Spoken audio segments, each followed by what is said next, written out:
Bonjour à tous et à toutes et bienvenue sur la chaîne Reflet de Lune, j'espère que vous allez bien. Merci pour votre présence aujourd'hui.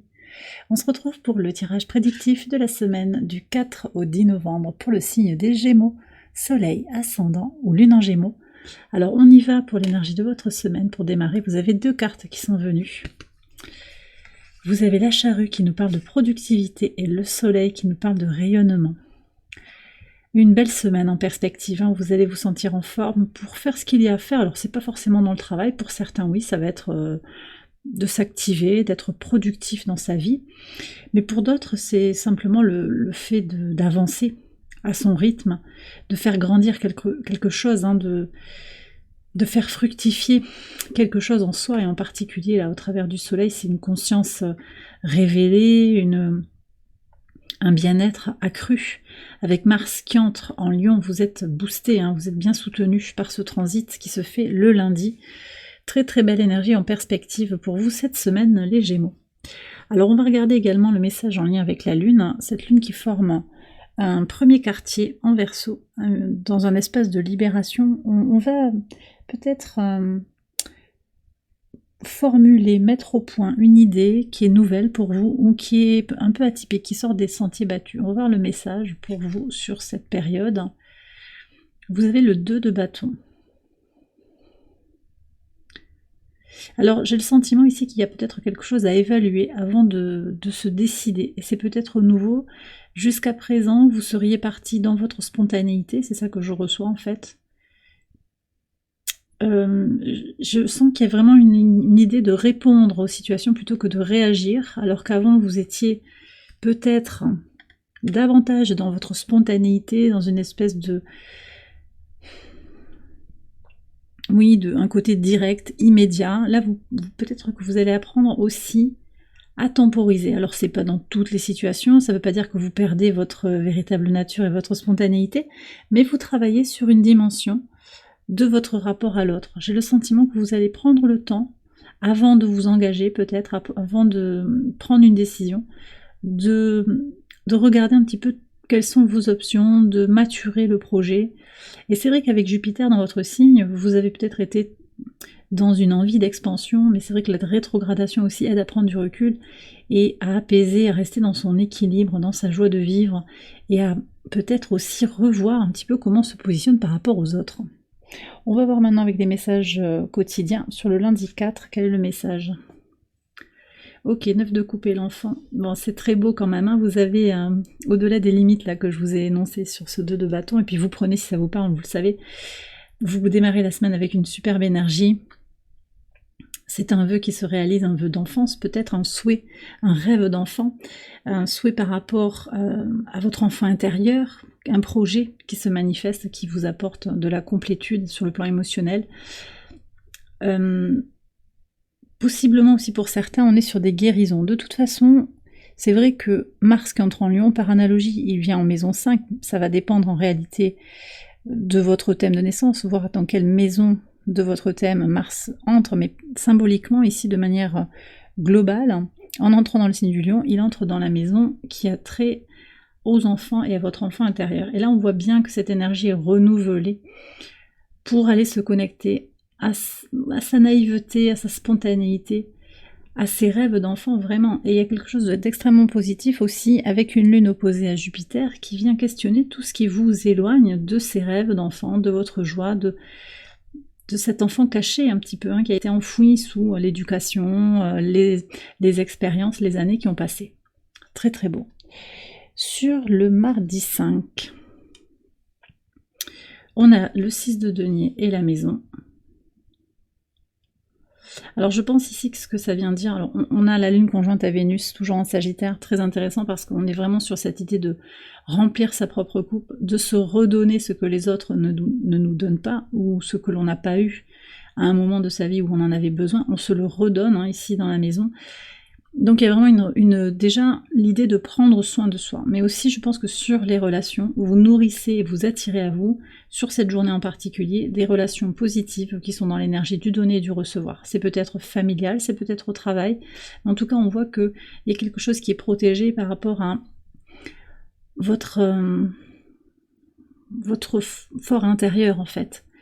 Voilà, ça vient de vous, vous avez besoin d'être dans une co-création, peut-être dans une, oui, dans une équité aussi dans l'énergie que vous donnez et dans ce que vous recevez. Et donc c'est ce que vous manifestez sur cette journée du mardi, aussi parce que vous vous connectez très fort à ce qui vous rend épanoui, à ces aspirations que vous pouvez avoir par rapport à la vie globalement et par rapport aux autres. Mais encore une fois, c'est Vénus qui est conjointe à la Lune, ça se passe à l'opposition de votre signe. Donc il y a aussi des défis, je pense, qui ont été relevés pour comprendre ça, pour arriver à ce cheminement-là. Sur le mercredi 6, ok, roi de bâton et le serpent. Ce que je ressens ici, c'est une grande confiance en soi. Sur cette journée du mercredi, il va peut-être y avoir une interaction avec une personne insincère, une personne un peu difficile de caractère. Vous faites preuve d'autorité, de clarté. Vous rayonnez aussi à l'image de ce soleil. Hein. Vous êtes dans votre rôle. Alors peut-être que c'est au travail que vous avez des responsabilités, dans la famille. Il y a vraiment une prise de responsabilité, une maturité qui s'exprime ici. Alors la Lune est en Capricorne, au sextile de Saturne. Elle vient aussi vous connecter à cette croissance de votre temple intérieur. Vous tranchez en fait. Pour arriver à faire grandir votre temple intérieur, vous savez que vous avez des choses à libérer, notamment des peurs, mais aussi des personnes toxiques. Et donc vous continuez ce processus. Alors je ne sais pas qui vous allez rencontrer sur cette journée, mais les énergies astrales seront très positives pour vous aider justement à ne pas vous laisser embobiner ou écraser ou manipuler par cette personne insincère. Pour certains aussi, il y a une volonté claire d'agir, et puis alors à la fois sur le mental, mais dans l'action concrète aussi avec cette lune en Capricorne qui impulse des choses dans la matière, d'agir pour se transformer. Donc il y a aussi quelque chose que vous préparez peut-être qui est en lien avec l'année 2025 sur cette journée, l'année du serpent, qui annonce de grandes transformations individuellement et collectivement. Sur le jeudi, sur le pivot de semaine, le jeudi 7 novembre, magnifique, oh là là, regardez-moi ça. Alors, bon, bah l'impératrice avec l'arbre. En fait, vous êtes bien cette semaine. Hein. Sur le pivot, ça ressort très nettement. Et sur cette journée du jeudi, très clairement aussi, ancrage, abondance. Il y a de la chance qui vient vers vous aussi, je pense. Vous attirez à vous de belles énergies, de belles âmes, qui peut-être une belle rencontre. Mais vous allez surtout vous sentir très en accord avec vous-même, dans votre abondance. Vous faites venir à vous ce que vous désirez, vous vivez. Sur cette journée, en tout cas, vous touchez du doigt quelque chose qui ressemble à vos aspirations. Donc vous construisez aussi. Hein. Là, il y a quelque chose qui se bâtit. Vous construisez avec la charrue, vous êtes en train de préparer le terrain avec la sérénité qui est requise pour votre épanouissement à venir et qui est déjà là, mais qui va se perpétuer, qui va continuer. Sur le vendredi 8, qu'est-ce qu'on a? Magnifique. Alors, le roi de coupe avec l'argent. Il pourrait y avoir une entrée d'argent sur cette journée du vendredi, un succès concret, matériel. Alors, il y a beaucoup de monde, je trouve, autour de vous. Je ne sais pas si vous voyez beaucoup de monde, mais là, il y a du monde. Ça peut être aussi votre posture vis-à-vis des gens qui évolue, vous voyez, vers... Alors ici, on a un féminin sacré qui est dans son plein pouvoir, mais c'est une polarité féminine quand même qui est décrite ici. Là, avec le roi de coupe, on a un équilibre entre le féminin et le masculin, alors qu'avec le roi de bâton, on est encore beaucoup dans l'action. Moi, ce que je reçois ici, c'est que face à la toxicité, bon, vous avez besoin de trancher, d'être un peu dans le vif, quoi, de rayonner, pour pas vous faire écraser. Par contre, quand on est sur des questions d'abondance et de matériel, on voit ici que vous retrouvez une harmonie entre ce qui vous rend épanoui et ce pourquoi vous vous battez dans la matière. Donc il y a un équilibre en fait entre votre polarité féminine et votre polarité masculine qui apparaît ici, et ça vous permet aussi de récolter l'abondance. Donc il peut y avoir de l'argent qui arrive, peut-être pour certains de façon inattendue, mais aussi c'est une connexion à l'abondance autour de vous, sous toutes ses formes en fait. Donc un sentiment de complétude qui est là. Je pense qu'il y a un nouveau regard aussi un petit peu...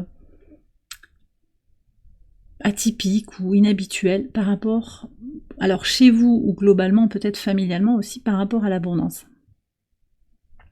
Je vous ai dit, là, on a la lune en Verseau qui pousse aussi à penser un petit peu en dehors de la boîte.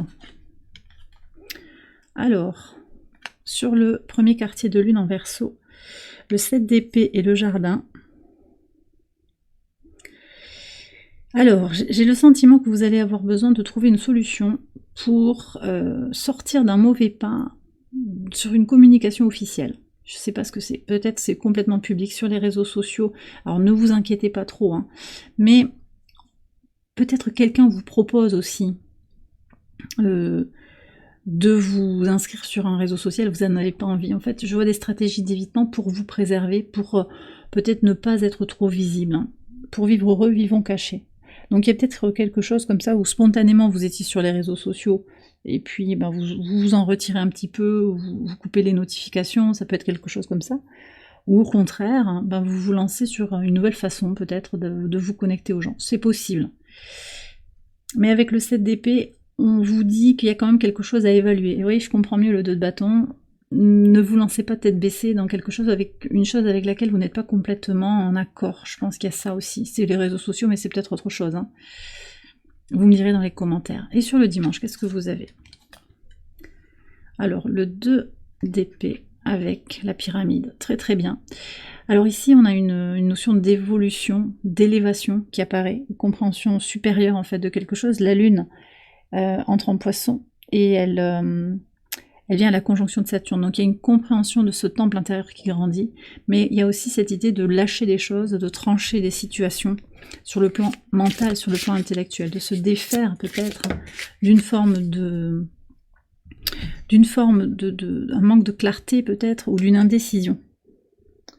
Ok. Alors je vais terminer le tirage avec l'oracle ad infinitum et l'oracle catharsis. On va prendre un mantra pour votre semaine, une carte, un message de libération et de purification. Je fais confiance à la sagesse de mon corps pour me guider en toute sécurité. Donc votre corps vous envoie des messages. Est-ce que vous les écoutez? C'est la question que vous pose l'oracle aujourd'hui. Écoutez votre corporalité, elle vous transmet des messages et elle vous guide. Donc travaillez sur votre ancrage, mais je crois que c'est déjà ce que vous faites, hein. C'est prévu là, c'est annoncé. Et, ah oui, le facteur temps aussi qui est là. Neptune en maison 3, donc dans votre signe par analogie, bon il n'y est pas encore un Neptune dans votre signe, mais dans la maison 3, donc c'est sur la compréhension des choses. L'eau trouble se clarifie avec le temps. La notion de temps qui passe permet aussi de se libérer de quelque chose, d'y voir plus clair. Donc voyez aussi, je vous parlais de prendre le temps, de ne pas se précipiter, ça revient. C'est-à-dire que peut-être que vous allez être traversé à certains moments quand il y a quelque chose qui vous remue un petit peu, vous êtes traversé par des émotions qui vous questionnent. Ne vous formalisez pas sur l'impulsion, sur l'émotion du moment. Laissez filer, laissez passer du temps, je pense. Le temps, le calme vont être propices à une pensée claire.